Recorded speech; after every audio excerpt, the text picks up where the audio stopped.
Yes, katwanya tubifurize igitondo cyiza, igitondo cy'umugisha, kuri utwo mu masaha ya mu gitondo, igitondo cy'umugisha, kuri utwo mu masaha ya nimugoroba, igitondo cy'umugisha, kuri utwo mu masaha yo ku gicamunsi biraza guterwa n'uko ingengabihe yawe ihagaze. Hano mu Rwanda turi mu gitondo cyo ku itariki 26 z'ukwa kane 2025. Birumvikana rero tuba tugarutse mu cyitwa makuru, tuba tugarutse mu cyitwa imiruko, ibintu byakomeye mu gihugu rwose, nyamuneka cy'i Burundi nabyo rwose tugiye kwa tuva imuzingo muri ano masaha y'igitondo tugera tubapeditinga tubabwira uko situaso ihagaze. Kuri mikoro ya mbere rero ni Bwana Moses, kuri mikoro ya kabiri ni umuvandimwe Karimba Aimable. Bwana Karimba Aimable, igitondo cyiza.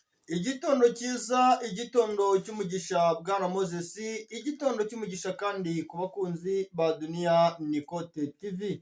Yes, birumvikana rero ni amakuru arebana n'umutekano, politiki na diplomasi. Kugira ngo tugiye kuba tugaruka muri ano masaha y'igitondo, ngira ngo ibi bintu tuze guhita tubyinjiramo mu buryo navuga ko budasanzwe, by'umwihariko ariko uraza kunyemera mbere yo kubyinjiramo, tubanze dusuhuze abadukurikira. Nta kibazo cyose. Yes, turabasuhuza cyane by'umwihariko badukurikira bari mu gihugu cy'u Burundi, Coline Munanira, Coline ya Tungu, Coline Kinazi, Coline Murangara, Coline ya Mujejuru, baba bari mu bice bigiye bitandukanye, Gitega, Cibitoki, Bujumbura, hose gatanu kuri kagenzi kako, baba bibereye Kenya, Tanzania, Malawi ndetse na South Africa, ariko kandi bose baba bari mu gihugu cy'u Rwanda, baba bari hano Uganda, baba bari ndetse na za Congo, baba bari hano ku mugabane w'Uburayi, baba bari mu Bufaransa, baba bari muri Leta Zunze Ubumwe za Amerika, baba bari muri Canada, baba bari muri Australia, baba bibereye rwose mu Bubiligi ndetse n'Ubufaransa, baba bari hirya no hino ku mugabane w'Uburayi, bose tubaye ikaze by'umwihariko muri rusange. Bwana Karimba Aimable, ndagira ngo ibintu duhite tubyinjiramo mu buryo navuga ko budasanzwe, uzamuka n'ingingo z'ingenzi. Ni ukuvuga ngo mu ngingo z'ingenzi Moses nzanye ndagaruka ku icyitwa imyivumbagatanyo, ku cyitwa imyigaragambyo iri gutegurwa ku baturage batuye mu mujyi wa Bujumbura, bavuga yuko icyitwa ibura ry'amazi n'ibindi bikorwa bitandukanye, imiti yabuze mu bitaro n'ibindi bikorwa runaka byakabyariye inyungu abaturage bo mu mujyi wa Bujumbura no mu gihugu cy'u Burundi, bari kuvuga yuko rwose ibibazo bikomeje kugenda bibabana byinshi. Turagaruka ku kijyanye n'uwitwa Evariste Ndayishimiye washenguwe, wababajwe n'uko ngo igihugu cy'u Rwanda cyasinyanye amasezerano n'igihugu cya Congo ajyanye n'ibyitwa ubucuruzi, binavugwa yuko biri guca amarenga yuko imikoranire ndetse n'icyitwa kuba igihugu cya Congo cyakumvikana n'u Rwanda bitandukanye n'umwuka twari tumaze iminsi tubona hari ibintu byahinduka. Birumvikana rero ko Evariste Ndayishimiye tayari igihugu cy'u Rwanda nikiramuka cyongeye kugirana umubano n'igihugu cya Congo, biraza kuba igihombo gikomeye kuri Evariste Ndayishimiye. Niyo mpamvu Bwana Moses bavuze ngo nta mwanzi uhoraho muri politike ndetse nta n'umukunzi uhoraho muri politike. Turagaruka ku kijyanye n'igisirikare cya FDNB, biri kuvuga yuko hari abasirikare bagera kuri 27 baba officers cyangwa se basanzwe bayoboye igisirikare cy'u Burundi bagiye gukurwa mu nshingano zabo, ndetse biravuga yuko benshi muri aba ngaba bashobora kuba banatabwa muri yombi. Moses, yes, gatanu kuri kagenzi kako rero, ubwo kuba utari wakora subscribe uraza kuyikora kugira ngo ibyo bintu tujye tugenda tubyinjiranamo gatanu kuri kagenzi kako. Usibye kuba turi bugaruke no kuri ibi bikomeje kugenda bivugwa, turaza kwinjira ku kijyanye na CNDD FDD, tugaruke gato ku witwa Agathon Rwasa kugeza amagingo ya utari gucana uwaka n'ubutegetsi bwa Evariste Ndayishimiye, tugaruke gato ku kijyanye n'imyiteguro idasanzwe y'ingabo z'imbonakure, by'umwihariko mu bice bya za Cibitoki byatangiwe by'iminsi 9 byo kugira ngo rwose babe kosatire umwanzi bamurwanye. Turaza kurebera hamwe amwe mu makuru yaturutse hitwa Bujumbura, ni inkuru ndi bubasomere, ni ubutumwa noherejwe n'umuturage. Turaza rero kuba tubyinjiranamo byose gatanu kuri kagenzi kako, ubwo kuta bakora subscribe hano kuri Dunyani Kote TV, ndagira ngo rwose ahite akora subscribe kugira ngo tujye tumugeza amakuru cyangwa se ajye yumva amakuru atari yaba umuranzi. Bwana Karimba Aimable, twirukanse cyane sindi butinde niko nakubwiye. Reka duhere ku kijyanye n'aya masezerano adasanzwe hagati y'igihugu cy'u Rwanda ndetse n'igihugu cya Repubulika ya Demokarasi ya Congo, nyuma y'igihe kirekire ibihugu bidacana uwaka, ndetse ibi byanahaye ihurizo rikomeye cyane igihugu cy'u Burundi cyari gishuti bikomeye n'igihugu cya Repubulika ya Demokarasi ya Kongo. Ese bigiye guhungabanya iki ku gihugu cy'u Burundi kugeza magingo aya, dore yuko ari naho hantu dukomeje kwibanda kuruta ahandi hose. aha bwana Moses, ibi bintu ndabivuga mu byiciro bigera kuri bibiri. Yego, turavuga ku sorry, nta kibazo. turahera ku kijyanye n'inyungu za politiki, tukajya ku nyungu z'ubukungu n'ubundi bisanzwe, uburyo buri ekonomike n'uburyo buri politiko.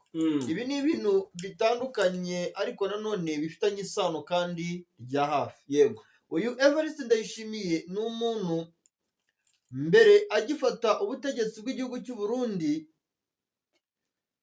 wari ubanye neza n'igihugu cy'u Rwanda, duhahirana tuganira bisanzwe. yego, ariko haciyeho igihe gitoya, yego, igihugu cya Kongo gikomeje kugenda kibamo intambara ikomeye cyane, M23 iri kwigarurira ibice byinshi bitandukanye. yego, Evariste Ndayishimiye asa naho ajyanye ubucuti bukomeye cyane n'uwitwa Kisekedi Shirombo, ariko none bishingira ko uno mugabo n'ubundi ubizi neza yuko yabayeho umusirikare. Aramubwira ati njyewe taktike za gisirikare ndazizi, ikigomba gukorwa mu bice byinshi bitandukanye ndabizi, Sudi Kivu akazi kazakorerwa ndakazi kuko dore yuko tunegeranye, ibizakorwa muri Kivu y'Amajyaruguru ndabizi kuko cyane cyane mfite abasirikare bitoje kandi bafite gukora akazi. Wowe shyira idolari hasi, niba udashyize idolari hasi cyangwa ushyira amabuye y'agaciro imbere yanjye ntabwo ibintu bizacamo. Kisekedi Shirombo aba arabyemeye, urumva nk'umuntu w'umusivile, umuntu w'umusirikare kumuganiriza amubwira ati ibintu bizagenda neza, aba arabyemeye. Akimara kubyemera, Evariste Ndayishimiye azana abasirikare ngira ngo mwarabibonye ko Evariste Ndayishimiye mu byo yari yemerewe hari harimo na hariya biriya birombe biri hariya za Rubaya na za Bihambwe, ni ibirombe Kisekedi Shirombo yari yareguriye Sadeke ikubiyemo Tanzania, Malawi ndetse na Afurika y'Epfo. Aba yari yabemereye, ariko n'abarundi barimo bivuga yuko bazajya bahacukura amabuye y'agaciro, amabuye azajya hava Kisekedi Shirombo atazajya akuramo n'igiceri cy'ijana cy'amanyarwanda. Ibi rero biza kuba ikibazo gikomeye ku ruhande rw'uwitwa Evariste Ndayishimiye. Imbaraga M23 yari ifite ziza kuba imbaraga nyinshi cyane zisumbye izo FARDC ifite n'abafatanyabikorwa babo. Evariste Ndayishimiye abasirikare be barapfa. Nyuma yo gupfa, ubwo inzira y'urugamba rwa Kongo wayivugayo ntiyanayirangiza. Ndagira ngo twinjire muri situation indani ku ishyari uwitwa Evariste Ndayishimiye yagaragaje ku maso, nubwo nta kintu aravuga, ariko ndabizi yuko aramutse atunzwe mikoro yagira ikintu avuga, kandi icyo yavuga ntabwo cyaba ari cyiza. Ni ukuvuga ngo Evariste Ndayishimiye akimara kubona yuko igihugu cy'u Rwanda cyatangiye gusa naho kiyunga cyangwa se kigirana imigirire n'imikoranire hagati yabo n'igihugu cy'u Rwanda, bamwe mu banyepolitiki b'igihugu cy'u Burundi bavuze bati nta kindi cyabitera rwose Leta Zunze Ubumwe za Amerika n'ubundi nabwiye Kisekedi Shirombo yuko ari ababeshyi, nta ruhande na rumwe bahagazeho byari ku gihugu cy'u Rwanda cyangwa ku gihugu cya Kongo, ahubwo icyo bitayeho ni inyungu zabo ku giti cyabo. Ibi rero ni ibintu byateje ikibazo ku ruhande rwa Evariste Ndayishimiye, byari binamaze iminsi kuko twagiye tuvuga ukuntu aba FDLR bavuye mu Rwanda mu 1994, uwitwa Kisekedi Shirombo yamuhaye abarenga 29,000. Aka kanya ikibazo gihari ni icy'uko uwitwa Evariste Ndayishimiye agiye gupakira aba FDLR ba Kisekedi Shirombo akabamusubiza, kandi Kisekedi Shirombo biranavugwa yuko ano masezerano ajyanye n'ubucuruzi yasinye, biranavuga yuko hari n'andi masezerano yaba agiye gusinya yo kurwanya FDLR mu gihugu cya Kongo. Birumvikana ibyo ni ibintu biri urumva ntabwo Evariste Ndayishimiye yabyishimiye no kumusubiza aba FDLR, si uko yanze aba FDLR, ahubwo nuko hari ibyo yari yavuganye na Kisekedi akaza kubyanga, n'abadepite n'abasenators n'izindi nzego zitandukanye za hano mu gihugu cy'u Burundi, ndetse kandi n'inzego za gisirikare zikomeje kugenda zibwira Evariste Ndayishimiye yuko rwose FDLR imigire n'imikorere yabo n'imitekerereze yabo ngo iciriritse cyane, dore yuko ibyabo ari ukugendera ku cyitwa amacakubiri cyane y'ivanguramo. Birumvikana ibi ni bimwe mu bintu bishobora kuza gukomeza gutuma ibintu bihinda isura, by'umwihariko ku butaka bw'u Burundi, ngira ngo ndetse bikanagira ingaruka zikomeye cyane ku witwa General Neva, wari inshuti ikomeye cyane witwa Tshisekedi Chilombo. Tugaruke gato hano Bujumbura turebere hamwe ikijyanye n'umutekano muke kugeza abagingo umaze guha agateranzamba ka nyina wa nzamba. Ni umujyi ukomeye ndetse ukaba ari nawo mujyi mukuru w'igihugu cy'u Burundi, ariko udashobora kurara cyangwa se ubyuke utavugiyemo amasasu. Bwana Karemba Aimable, ibi ni ibintu bigaragaza ikintu gikomeye. Burya iyo ahantu havuga amasasu mu munota ku munota, isaha ku isaha, tukumva ati agace kanaka kabayemo kurasana, ni ibintu nyine bitera ubwoba ndetse bikanateza ikibazo gikomeye cyane muri sosiyete sivile cyangwa se mu baturage. Bakavuga bati ubundi turaza kuba duta ibikorwa remezo birakorwa, mu gihe amasasu avuga gutya uko bwije n'uko bukeye. Uyu munsi ashobora kuvuga ari atanu, ejo akavuga umunsi wose. Urumva ibyo nyine biteza ikibazo byaba mu mikorere y'abaturage ndetse n'ibindi bintu bigiye bitandukanye. Bwana Karemba Aimable rero, amasasu yavuze hano muri ibi bice ni amasasu yavuze ku isaha y'isaa 7:30 igera kuri 30. Akaba ari amasasu navuga yuko rero yararashwe n'ubundi ngo habayeho kwikanga, kuko ni umujyi ukunzwe kwikangamo Red Tabara. Red Tabara rero iyo bayikanze bararasa mu buryo bwo Red Tabara Gabriel iranahari, kandi Red Tabara ntugire ngo ni abarasana, Red Tabara ni abaturage bahatuye. Ntabwo wakikanga umudahari. Buriya uko byagenda kose ahantu wikanze haba hagomba kuba hari umurongo. Niko biba bimeze rwose. Ubundi nimba wikanze ikintu, ko ubundi iyo wikanze ikintu batayari, kuko isa n'isa icyo kintu kuko kiba gihari. Ni ukuvuga ngo rero ahangaha nyine uku kurasana kuri kugenda kwabaho ni ibikorwa n'ubundi bimaze iminsi bikorwa. Hari abafatirwa ku kibuga cy'indege batazwi, bamwe bakabashinzwe ko ari Red Tabara, abandi bakabashinza ko ari M23 by'umwihariko irimo irashaka kugerageza guhungabanya umutekano w'igihugu cy'u Burundi. Urumva ni byinshi cyane bigenda bivugwa, ariko Bwana Karemba Aimable, ikijyanye n'umutekano muke hano mu gihugu cy'u Burundi urahari, ndetse by'umwihariko mu bice bya Bujumbura. Ahubwo tugaruke gato ku kigendanye by'umwihariko na hano za Cibitoki, tugaruke gato muri ibice bya za Kibira. Ese kugeza amagingo aho ku kijyanye n'umutekano bihagaze bite muri ano masaha mu gitondo, cyangwa se byabyutse biti? Ishyamba ryo mu Kibira ubu ngubu nta yindi nkuru iri kuvugwa. Moses, Yego, ni inkuru y'uko Red Tabara ishobora kuba noneho yaragize gutya ikongera ikitwa imbaraga cyane mu bice abarundi bari guturukamo, cyangwa se mu bice bari gutekereza yuko bashobora kuba bagabamo ibitero muri ino shyamba ryo mu Kibira. Kuko nk'ubu mu majyepfo, mu majyaruguru y'ishyamba rya Kibira, mu hagati mu ishyamba rya Kibira haravugwa cyane yuko M23 Prota, haravugwa cyane yuko Red Tabara yaba yaramaze gushyikamo, kandi gushyikamo gukomeye cyane mu bice byose by'ingenzi byo mu ishyamba rya Kibira. Ejo twavugaga yuko nibuza habaruwe 57% by'uko ku mibare yizanisha ry'uko Red Tabara ishobora kuba yarafashe iriya shyamba. Ubu nk'ubu turi kuvugana, imibare ikomeje kugenda izamuka. Uko abarundi bakubita basubira inyuma, niko imibare ku izanisha y'aho aba Red Tabara bari niko ikomeza kugenda yiyongera. Ukabona yuko ishyamba ryo mu Kibira ni inzira y'urupfu ku ruhande rw'abasirikare b'abarundi, akaba nayo mpamvu ubona ugushyamirana hagati yabo n'aba FDLR gukomeje kugenda kwiyongera, kuko icyitwa abasirikare ba FDNB urugamba rurabananira, rwamara kubananira aho kugira ngo bajye kurwana bakahohereza aba FDLR, kandi aba FDLR bakavuga bati niba mushaka ko turwana na Red Tabara, ubwo natwe turaba abacancuro nk'abandi bose, muraduhemba.